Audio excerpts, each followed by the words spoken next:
We are looking at your weekend forecast, and it is not going to be a terrible one, but there are chances of rain both days. You have to do a little bit of, as I like to say for a forecast like this, a little bit of planning. It's not as easy as just kicking back saying, yeah, we don't have to worry about any rain like we have every single day this month here in September. Temperatures will be right around 80 degrees both days, maybe a smidge cooler on Sunday, but it's not going to feel cool maybe comparatively to the 95 to 100 degree heat indices we had the last few days, but the humidity remaining high and very, very slow to go down into next week.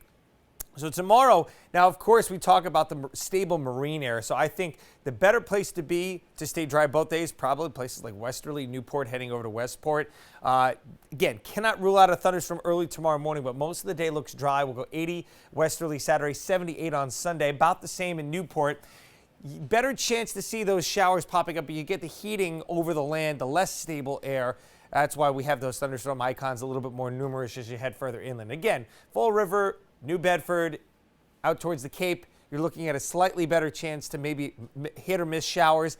They're going to be around. And let's take you through the approximate and the best case timing that we can look at this point. You can see overnight, mostly dry, a couple little sprinkles there early morning out towards the islands.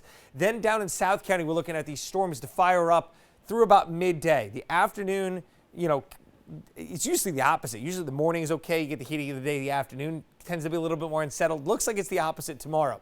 Then tomorrow night, you've got that front again stalled out inland. Going to start to see these waves of downpours. I mean, heavy, heavy rain, thunder as well. We'll have to watch for this, and we've been talking about Patriots opening day on Sunday afternoon. Looks like most of the showers here on this run are going to be a little bit further inland.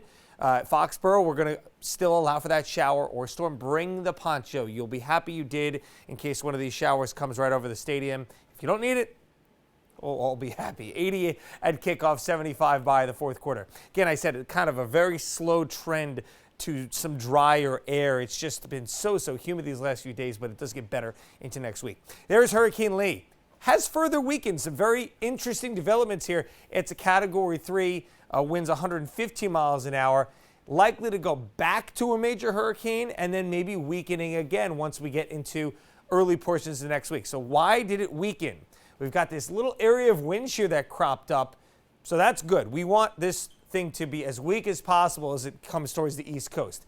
Then the wind shear gets a little bit less, so it could strengthen again before entering another area of wind shear. Also, by the time it gets closer to the Bahamas, see that little blue? That's water temperatures 1 to 2 degrees below normal. Not a lot of areas like that in the Atlantic Ocean, so fortunate that that is in the path of the hurricane. 83 tomorrow with an isolated storm, variably cloudy and humid. Most of the day is dry. As you look at your boating forecast, high tide 4 to 5 a.m. and p.m. and your low tide 9 to 10. Watch out for that morning fog. It could be difficult to get around the waterways. Everybody be safe. Have a wonderful weekend. You can see the temperatures trending downward into next week, and it's a very unsettled 7-day forecast. You've got that little break day on Tuesday, but that looks like the driest day through the end of the next week.